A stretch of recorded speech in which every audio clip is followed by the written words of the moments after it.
everybody and welcome back to Movie Squirm. Today I'm going to be doing my top 10 favourite horror movie villains. Now there are so many out there in the horror genre, aren't there? And they are usually the main draw to these films. We go to see these villains basically mess people up in the worst possible and creative ways that we can. And I thought I'd do a little top 10 list just for a bit of fun here. So let's just get into it now. Number 10. Number 10 is going to be Jason Voorhees. Now, he has been spanning about, 12 movies now. He must have one of the highest body kill counts on this entire list. And he is one of the most iconic horror movie villains out there. The only reason he's a little bit lower here is because I grew up with the Chucky, Elm Street and Halloween franchises. Friday the 13th wasn't really one of my go-tos, apart from a couple of the movies. But there is no denying how great Jason Voorhees is as a stone cold killer and some of the creative kills that he can come up with. But he's also got a great backstory as well. I mean, he wasn't really even in the first film apart from one little scene towards the end. It was Mrs. Voorhees going around getting revenge because Jason drowned at Camp Crystal Lake. And now that his mother's been killed off in the first movie, it's up to him to carry on getting revenge and killing all these camp counselors. And it is just fun to see him and his iconic hockey mask going around just messing people up, isn't it now? Fucking people up in the worst ways, especially with his machete. I mean, that's his preferred weapon of choice, really. But he's been portrayed by a couple of actors over the past few years now. And they all bring that little bit of flavour in each of the movies. I think Kane Hodder must be the most famous one, who played him more in the later parts of the franchise. But yeah, he just looks awesome. He's this big, menacing character. He's got a hockey mask, which is just iconic now. And, you know, if you're in his presence, it's very unlikely that you're going to get away. So I love it, the way he's a urban legend sort of thing, this ghost story that comes to life when these camp counselors come to Camp Crystal Lake. And yeah, Jason, iconic, man. He's got to be in there. So here's a number 10. Number 9 might be a little bit of a surprise to some, and that is John Ryder from The Hitcher. Now, some people may not class this as a horror movie. I do think it's an on-the-road horror movie, but there is quite a bit of action stuff involved here. So I can see why people would not think it's a horror, but I personally do class it as that. However, John Ryder is the horror that comes with this movie, if there's any horror in there, because he is absolutely menacing in this film. He basically is just this hitchhiker that no one really knows too much about. Even the police look into him a little bit later on in the movie and can't really find too much background on him. But he is portrayed by Rutger Hauer, who is absolutely brilliant in this film. I mean, he is so scary, and you only have to get a look off him to think, man, this guy means business. As C. Thomas Howell's character in this film does find out, he mistakenly picks him up on the road in the rain because John Ryder needs a lift and he's got his hand out there. And what actually happens after that is C. Thomas Howell's life just spiraling out of control. This John Ryder character will not leave him alone. He's taunting him everywhere he goes. He's following him. He's turning up in diners or gas stations. Wherever he pulls up, John Ryder is there watching him all the time. And he's even making him look like he's the bad guy by killing people, getting out of there and making it be like C. Thomas Howell be framed for it and stuff. I mean, C. Thomas Howell doesn't know what to do. He can't really go for help because the police are on his ass, because John Ryder has made it look like it's him and stuff. And there are some horrific things in this movie that John Ryder does. I think he kills a couple of kids at one moment, even though it's all off screen, but it is meant to be portrayed that that's what he did. He ties a woman to a lorry and pulls her apart. The guy is just relentless. I think he's got like a Desert Eagle at one point and shoots a police helicopter down, for Christ's sake. He is terrifying, and I love the portrayal of John Ryder from Rutger Hauer. It's just such an immense performance, and it's a fucking damn shame we only got him in one movie. I know there's sequels and stuff, but yeah, we only got the real John Ryder once, didn't we? But he's that good that he's going in this list. Next up, we have Candyman. Now, Candyman, like Jason and a few other characters in this movie, has got a great little backstory there, a great little ghost story to tell, and he is, again, like Jason, coming for a little bit of revenge there, isn't he? Although he does use Helen in this movie as a little bit of a vessel to get sort of in the real world there. But basically, this is an urban legend of this guy called Candyman, who was chased down and stung by thousands of bees when he was a little kid. And it is told that if you say his name in the mirror 5 times, he will come and basically kill you. Or, as Helen finds out, tries to basically take over her life and send her into a descent of madness. So Helen does this and her life is never the same again. And I love how this movie deals with that. It's a pure horror movie because Tony Todd, man, there's just no getting away from him once you've done that stupid mistake in front of the mirror. And I love the portrayal from Tony Todd. He's got like this hypnotic voice. You know, he really draws you in when he's talking and stuff. Be my victim. He's got a hook for a hand that's just sort of molded into his sort of stump there. It looks awesome. He's got this big long coat. Man, he's terrifying. And he is basically using Helen and to basically kill his way back into the real world, sort of. So yeah, Candyman, awesome character. I gotta put him in there. And this is in my top 10 horror movies of all time. And a lot of that is due to Tony Todd and Candyman character himself. That is Candyman. Number 7 is Ghostface, which is one of the more fun picks on this top 10, because this is lots of different characters playing the same character now, isn't it? But what I will say is that Ghostface always acts the same in these movies until the final reveal, who we see who it is. I mean, he's got the same costume on all the time. He's got that same sort of dagger knife, but it's his voice on the phone that always sounds the same, sort of. And I really love how he taunts characters on the phone here, especially like Drew Barrymore's character in the first movie. I mean, that is one of the greatest opening scenes of all time, isn't it? Where he's hanging from a fucking tree and stuff. But I like how all these people who take on the form of Ghostface are all just like deranged nutbags. I mean, they're all just lost it in the head, haven't they? They've gone absolutely crazy and they enjoy what they're doing, basically. I really love some of the quotes Ghostface comes out with, though, man. In Scream 4, there is a moment where he's talking to a woman on the phone and she says, "Are you at the hospital?" And he goes, "No, but I can put you in the hospital if you want. In the fucking morgue!" Like, he gets so angry all the time. Yeah, and Scream is one of the strongest franchises in horror, isn't it? I mean, the movies are very, very consistent, and Ghostface looks great with that big sort of opening mouth on the mask. I think it's trying to mimic the Scream, the art, you know, the famous piece of artwork there. But yeah, Wes Craven done great creating this character and using him to sort of say the rules of horror, how the horror genre works and stuff, sort of talking to the audience through the characters in the movie. So I love all that. But yeah, Ghostface got to be in there.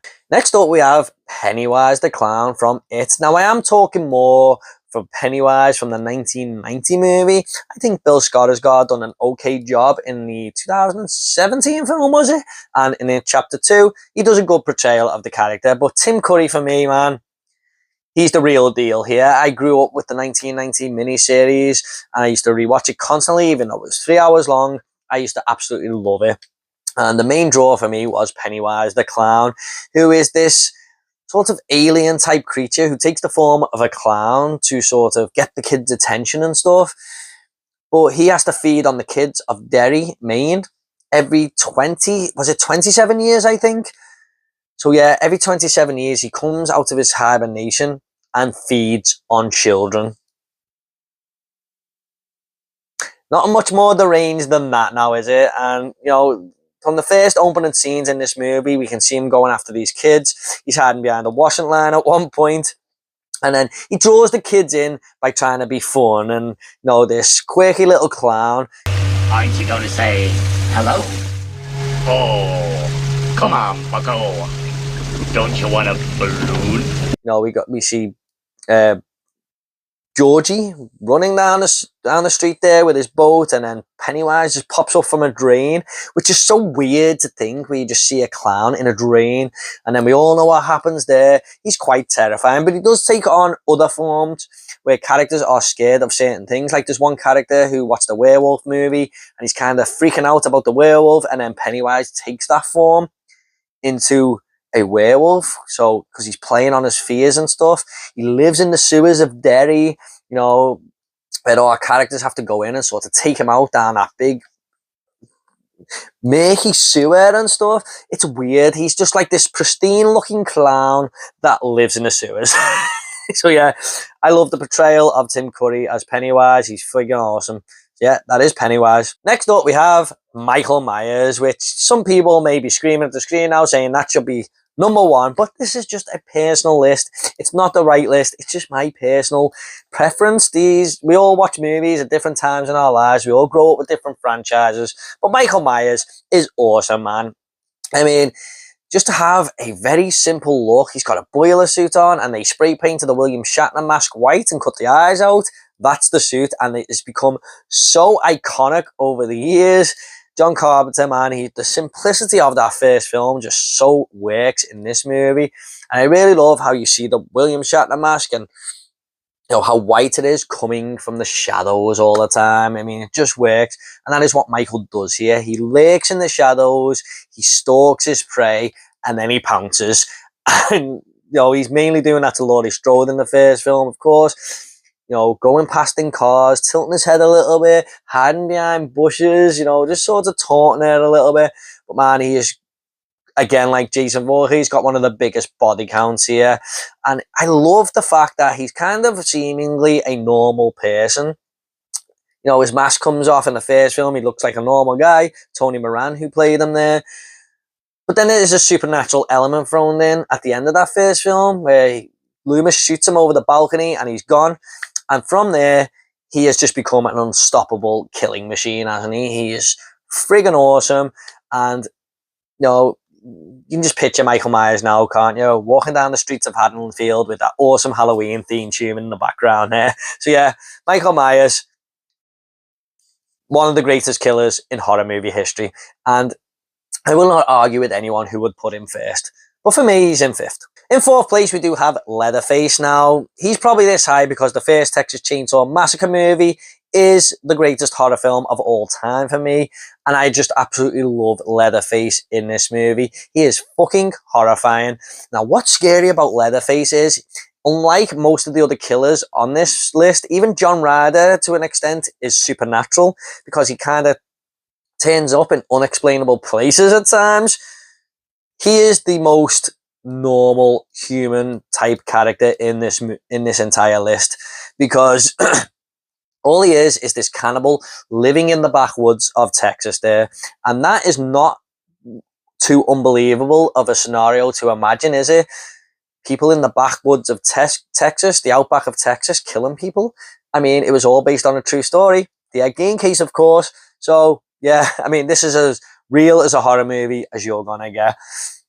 And I absolutely love the look of Leatherface, man, played by Gunnar Hansen. He does such a great job. I mean, he's okay in the other movies, especially the remake. I think that, that's a great portrayal of Leatherface as well. But I'm mainly talking about the first film. And the whole apron of blood, because he's sort of cooking people up in the kitchen, I presume that's what he's doing. He's got a chainsaw as a weapon, which is just fucking terrifying. The fact that it's a dangerous killer machine, but it makes a loud noise as well. When you hear that, you know he's coming. It's just horrifying, isn't it? Imagine being in that situation, hearing that chainsaw while he's looking for you in the outback of Texas. But he wears people's face as a mask. He doesn't wear a hockey mask. He doesn't wear the William Shatner mask. He wears his murder victim's face as a mask. Now that is terrifying. And he's basically a cannibal with the Sawyer family, who we know later on in the movie are in it with him and stuff. Yeah, he eats you when he kills you. Stores you in the fridge like Pam finds out there. He will use your bones as well to make furniture. He's just a deranged, absolute lunatic psychopath now, isn't he? But yeah, he's this huge hulking presence and stuff. Gotta love Leatherface, man. He is iconic. So he is in 4th place. Coming in 3rd place, though, is a person who has jumped up in this list way more with the release of the latest movie, Terrifier 3, and that is Art the Clown. Now, I think David Howard Thornton is an absolute genius the way he portrays this character. He is a mime artist in real life, of course, but you can just see all these little personalities coming through the character, even though he is silent. He doesn't speak, but all the mannerisms, all these little things that David Howard Thornton brings to him, you know exactly what he's trying to say. And he looks awesome. He looks terrifying. And what the thing is about Art the Clown that is more standout than the other characters in this list. I mean, they all get creative, of course, but Art the Clown has got to be the most creative killer in this entire list, and definitely the most brutal. I would not like to be killed by Art the Clown, man, because he is gonna fuck you up. There is scenes where he's cutting women in half with a hacksaw, laughing as he does it while he looks at her friend who's made to watch. He's torturing women to near death in bedrooms, then pouring bleach and salt all over them. He's ramming chainsaws up people's asses. Man, he is not fucking about. If he is going to kill you, he's going to fuck you up. But yeah, he just makes me laugh so much at the same time. That comedic thing that David Howard Thornton brings to the character sort of gives you a little bit of a likability to the character. I mean, he's brutal as hell, but you like him because he's fun. He's fun to be around. But you always know he's going to snap. There is a scene in Terrifier 3 where he is so happy to meet Santa Claus, and it's all fun to watch. You're laughing your ass off at the mannerisms that David Howard Thornton's pulling and stuff, but you know in the click of a finger, it's all going to change and go down the brutal path. And that is what Art the Clown is so great at. He draws you in before he fucks you up. Sorry about the swearing, guys. Yeah. He has potential to go up in this list, and he's in a 3rd place, and he's a newcomer. That's how much I love Art the Clown. So he's in 3rd place.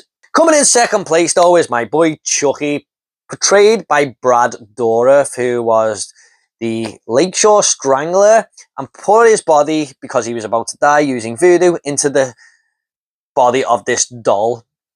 And it's like an old sort of horror tale, isn't it? Where this boy is blaming the doll for people's deaths and nobody believes him. And it's kind of like this thing that he can't get out of, but it is really Chucky who's killing these people.